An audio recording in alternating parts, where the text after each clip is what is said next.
The following lesson is linked to Learning Outcome 4, Language.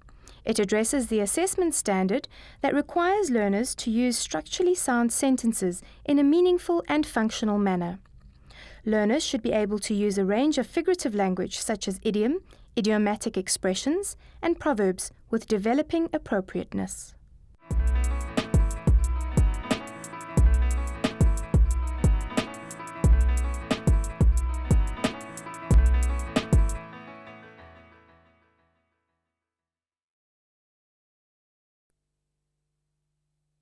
Hi, I'm Charlotte. In our previous lesson, we looked at figurative language. We learned how to identify and interpret figurative language, and we had some fun with idioms and idiomatic expressions. Today, we will focus on specific examples or types of figurative language. This should help you with interpreting literature and comprehension passages in your classwork and your exams. Let's quickly recap what figurative language is. Figurative language is the deeper, underlying meaning of words or phrases. It is used to create impact or effect when we communicate. Figurative language can sometimes be implied, but it can also be quite obvious to the reader or listener. Can you remember what the opposite or antonym of figurative language is? Literal language is the actual dictionary meaning of words. Literal language is phrases that mean exactly what it says. It is the actual meaning of the words. When we examine different types of figurative language, we refer to these specific examples as figures of speech. It is important, though, that you do not confuse figures of speech with parts of speech. Parts of speech deal with the functions of words. Examples are nouns, verbs, and conjunctions, while figures of speech deal with the deeper meaning of words. We have examples like similes and metaphors. In this lesson, we will be focusing on figures of speech that are used to compare things. Using comparison helps people to understand your message because you are comparing new things to things that they already know. By the end of this lesson, you will know the following.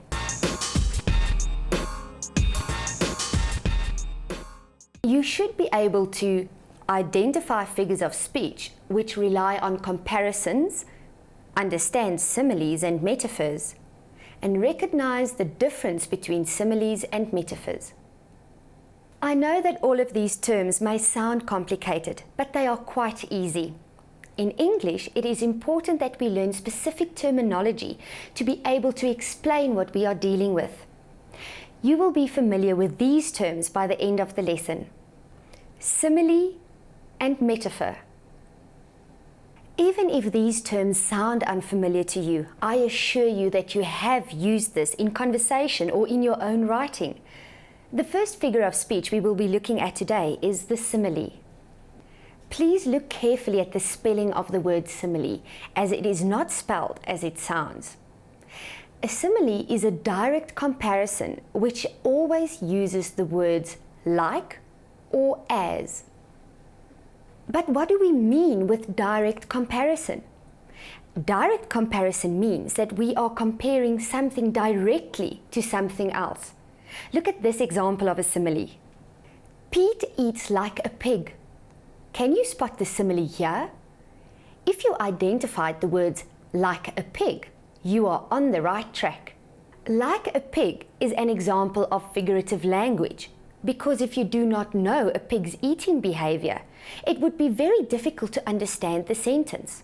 But if you do know how a pig eats, you would be able to create an image in your mind of the way in which Pete eats as soon as you read the sentence. So, the simile gives us a lot of information about Pete's manners.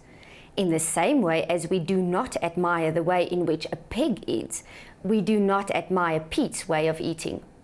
This is a direct comparison between Pete and a pig.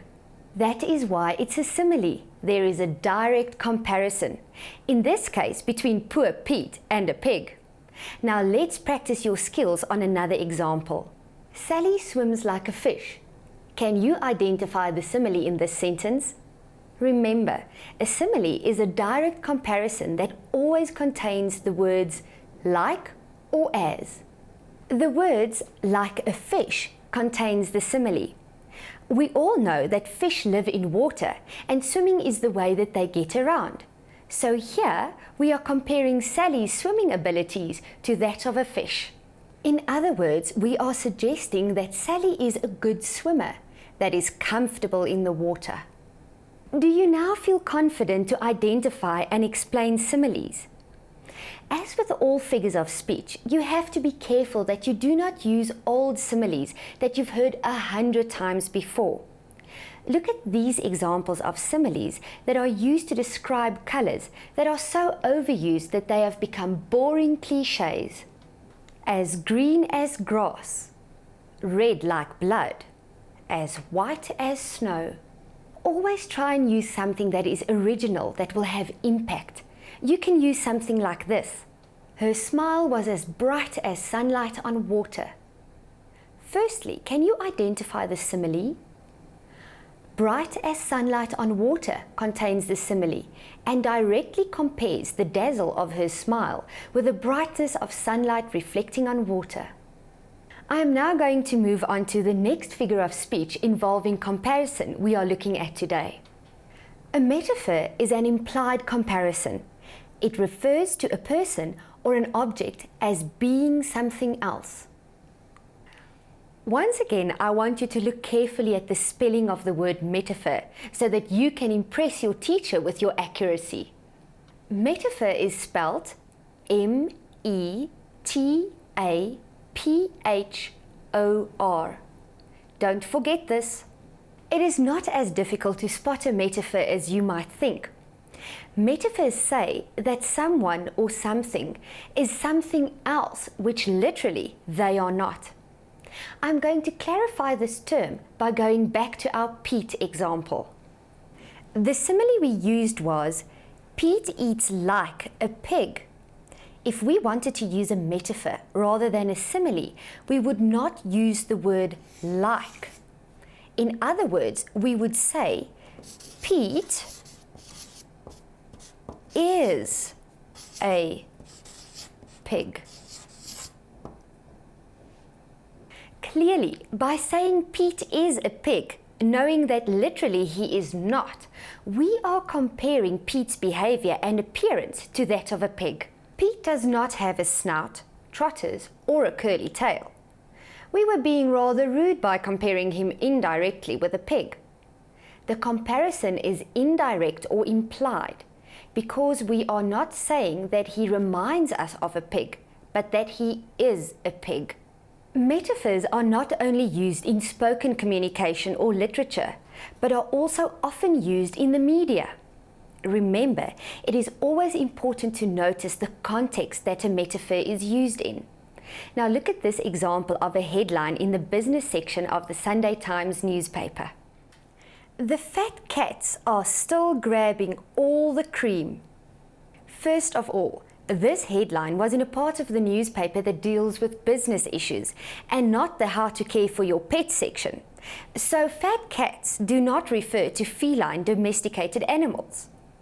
I would like us to work through the literal and the figurative interpretation of this headline together. First, we'll look at the literal meaning of the headline. If we take it at face value, it means that chubby cats are lapping up all the cream, which is the best part of the milk. Now we will explore the figurative meaning of the headline and see if we can discover the meaning that the journalist intended. On a figurative level, it means that executives are ensuring that the most profitable deals are coming their way. They are greedy and are making certain that they benefit, even to the detriment of others. By using a metaphor, the heading has more impact than the more literal subheading that was used at the same time. This is what the subheading said. There is a rising tide of resistance against executives who take huge pay rises despite poor earnings. Do you agree that this does not have the same punch as the figurative main heading? It certainly does not have the emotional appeal. Today we looked at figures of speech that deal with comparisons. We specifically looked at similes and metaphors and how they enhance our language to make it more exciting and visual. Now it's time to put your new knowledge into action.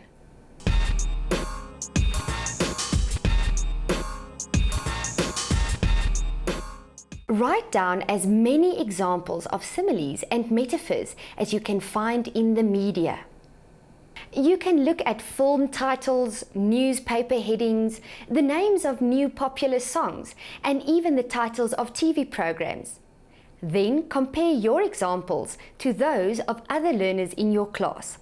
Next to each example of the figure of speech, write down the literal meaning of the words. Then draw the picture that the figure of speech creates in your mind. Then you can decide whether or not the figure of speech was used effectively within the context. You should now be able to identify and interpret figures of speech that use comparisons. Have fun with this section of English, and remember to look out for similes and metaphors in everyday life. Goodbye.